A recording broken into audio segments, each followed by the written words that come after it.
Oh ya, di sini akan ada 4 skill yang harus teman-teman kuasai. Yang pertama itu memahami menu-menu dan tampilan di Microsoft Project. Kemudian yang kedua, mengelola filenya dan penyetingan-penyetingan di Backstage View. Kemudian yang ketiga, cara menampilkan detail schedule. Kemudian yang keempat, menggunakan report yang sudah disediakan di Microsoft Project.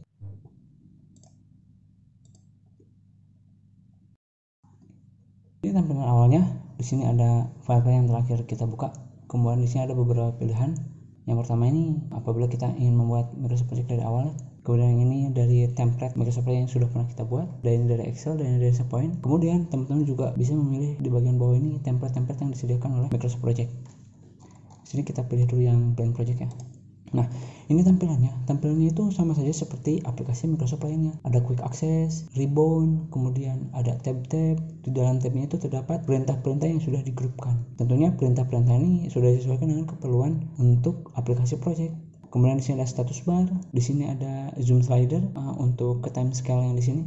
Nah, kemudian di sini pun layarnya itu terbagi menjadi 3 ya. Di sini ada timeline, Gantt chart, dan di sini ada bar title.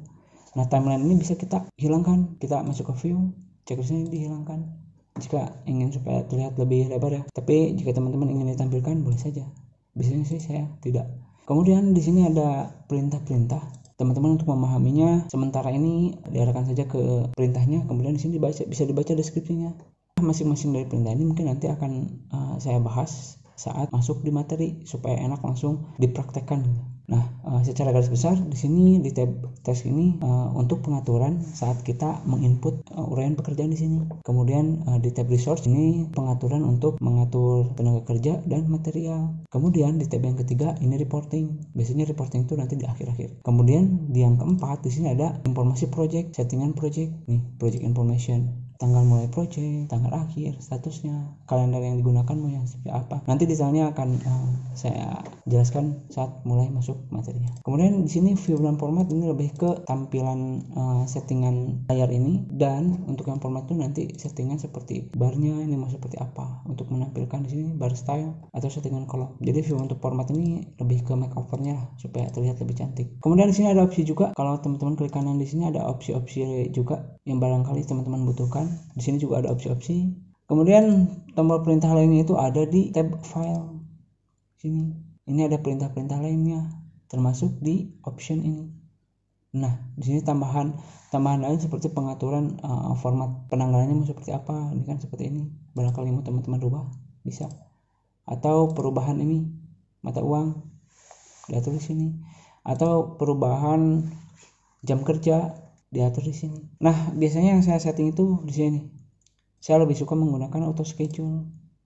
Perbedaan manual dan auto nanti akan saya lebih jelaskan perbedaan dan manfaatnya apa. Dan penggunaannya itu pas momen seperti apa. Sementara saya default ke auto schedule.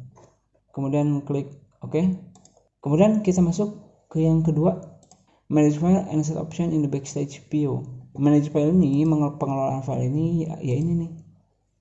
Membuat dokumen baru, membuka, menyimpan atau mengcopy, melakukan print out, share, atau ekspor ke PDF. Nah, kemudian backstage view, teman-teman bisa menggunakan ini nih. Saat memulai Microsoft Project baru, teman-teman bisa menggunakan nih template-template yang sudah ada.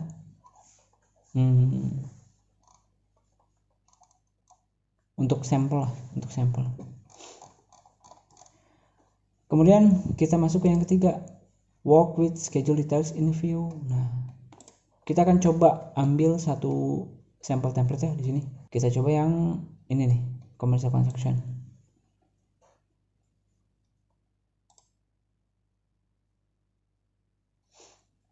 Nah, di sini ada dua view ya, ada view timeline, kemudian Gantt chart, kemudian ini bar chartnya.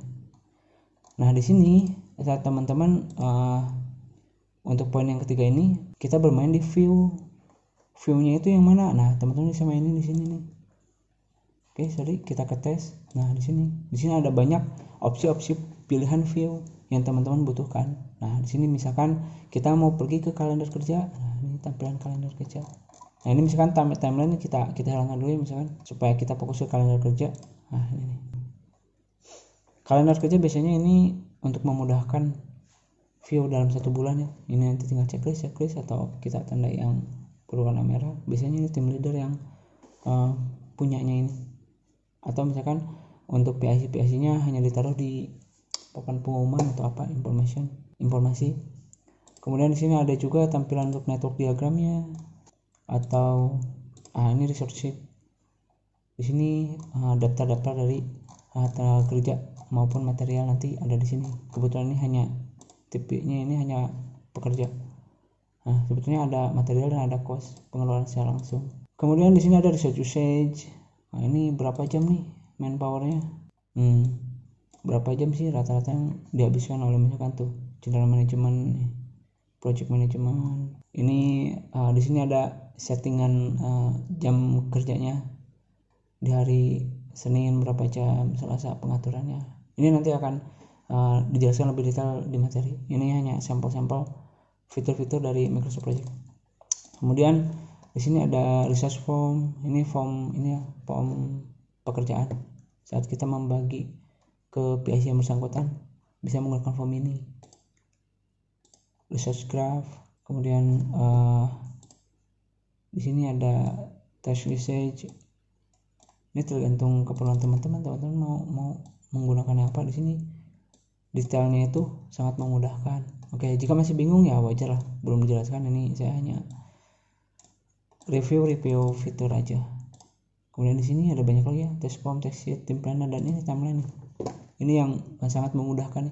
Dari tampilan tadi yang Gantt chart yang mungkin ini agak sedikit pusing detail karena harus melihat ke bawah, ini disimpelkan dengan tampilan timeline. Ini kita bisa melihat semuanya dalam satu baris. Enak sekali ya.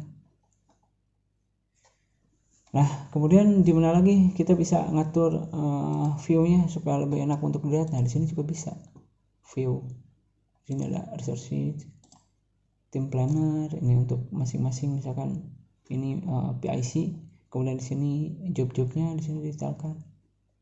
Nah, view ini yang teman-teman harus kuasai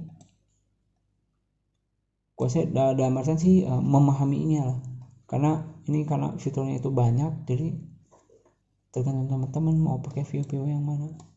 Oke, itu mungkin untuk tampilan view ketika kita akan bekerja di pendetailan schedule.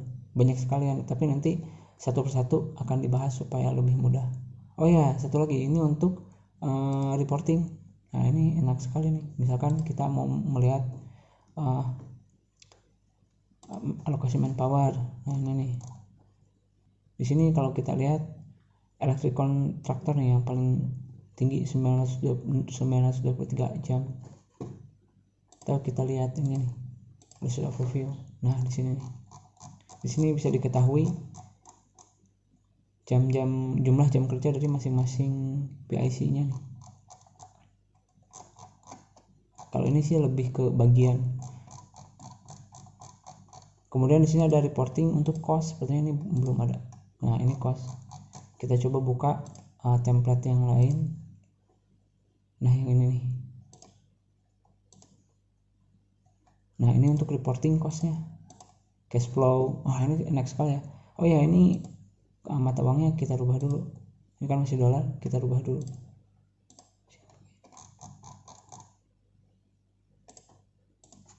Nah, ini reporting. Nah, di sini sudah ada hitungan-hitungannya, jadi enak untuk mengontrolnya, jadi lebih mudah.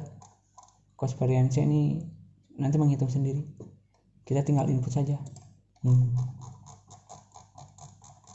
Reporting ini pun teman-teman jika ingin melakukan custom bisa sekali. Ini untuk critical testnya. Untuk custom bisa juga, misalkan teman-teman ingin membuat yang baru.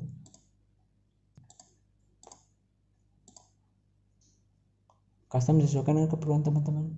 Ini nanti akan saya jelaskan lebih dalam lagi lah di akhir-akhir. Ini hanya fitur-fitur review sementara fitur-fitur dari Microsoft Project. Microsoft Preview. Nah, ini nih.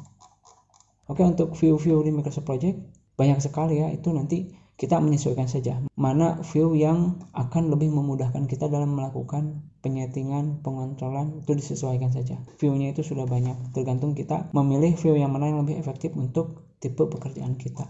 atau mau bikin view baru bisa. Oke, selanjutnya menggunakan report untuk mengecek print status. Ini ya yang tadi yang report, pengecekan di sini project overview. Nah, ada di tab reporting di tab yang ketiga. Oke, teman-teman ingin melihat yang sekarang pekerjaan terlambat yang mana? Nah, di sini ada informasi. Nah, ini ada diagram pie juga ya. Ini list dari pekerjaan-pekerjaan yang terlambat, warnanya abu-abu nih. Nah, kemudian kita bisa juga melihat milestone-nya. Nah, di sini milestone information. Ya, memang karena Microsoft Project ini aplikasi yang kaya akan fitur-fitur, kita harus memanfaatkannya. Nanti disesuaikan dengan kebutuhan teman-teman masing-masing. Oke, mungkin cukup sekian penjelasan untuk Tag a Guide Editor. Sekarang kita masuk kesimpulan. Oke, kita simpulkan dulu yang pertama. Nah, ini ya. Jika teman-teman merasa sudah menerapkan manajemen project, coba teman-teman jawab 6 pertanyaan ini. Seandainya dari ke-6 pertanyaan ini ada beberapa pertanyaan yang memang masih bingung untuk dijawab atau ragu, yuk kita sama-sama belajar Microsoft Project. Ya, walaupun memang menguasai manajemen project ini tidak menjamin kesuksesan ya, tapi setidaknya manajemen project yang buruk selalu menuntun pada kegagalan. Oke, kemudian yang kedua, di sini untuk memahami user interface, teman-teman coba diarahkan ke seperti yang tadi saya katakan, diarahkan ke perintahnya, kemudian nanti kan keluar tuh deskripsinya. Nah, coba pahami, diartikan lah. Misalkan susah memahaminya, ya gunakanlah Google Terjemah. Kalau misalkan masih bingung, ya sudah, nanti dijelaskan satu-satu pas di materi. Nah, kemudian untuk pengaturan file, teman-teman bisa memanfaatkan tempat-tempat yang sudah ada di backstage view yang tadi. Bisa untuk mempelajarinya atau digunakan untuk proyek yang teman-teman sedang gunakan. Schedule details in views. Nah, ini banyak sekali ya tadi viewsnya. Nah, ini disesuaikan dengan kebutuhan teman-teman. Kemudian untuk report, nah reportingnya ini manfaatkan juga fitur report yang sudah tersedia untuk mempercepat reporting ke team leader. Bagi teman-teman yang tidak ada file template-nya, ini akan saya sertakan link download-nya di deskripsi supaya teman-teman bisa mencoba untuk tampilan-tampilannya, kemudian mencoba untuk melihat report-reportnya. Coba-coba saja lah sebelum dimulai, teman-teman coba-coba dulu. Oke, terima kasih. Sampai jumpa di video selanjutnya.